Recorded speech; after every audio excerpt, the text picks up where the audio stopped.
মকরের এমনিতে অন্যান্য বিষয়ের মধ্যে দুটো বিষয় অত্যন্ত প্রয়োজনীয় বা ইম্পর্টেন্ট, যার মধ্যে প্রথম হলো মকরের ফিজিক্যাল অ্যাক্টিভিটি। স্বাস্থ্য সচেতনতার জন্য আপনাকে আরেকটু বেশি অ্যাক্টিভ হওয়া উচিত। মকর রাশির ক্ষেত্রে বিয়ের যাদের বাধা চলছে, বাধা আস্তে আস্তে মিটবে। অনেকেই দেখবেন বিয়ে ঠিক হচ্ছে, যোগাযোগ হচ্ছে, একাধিকবার দেখা হচ্ছে, কিন্তু ফাইনালাইজেশন হচ্ছে না। আবার এমনও দেখেছি আমি জাস্ট কিছুদিন আগে যে বিয়ে ঠিক হয়েও বিয়েটা ভেঙে গেল।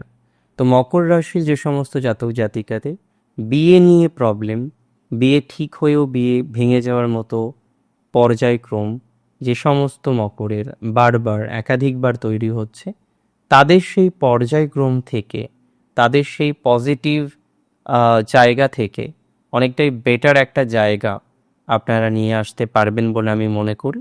অন্তত এই ক্ষেত্রে আপনার অশান্তি মুক্তির সম্ভাবনাটা বেশি।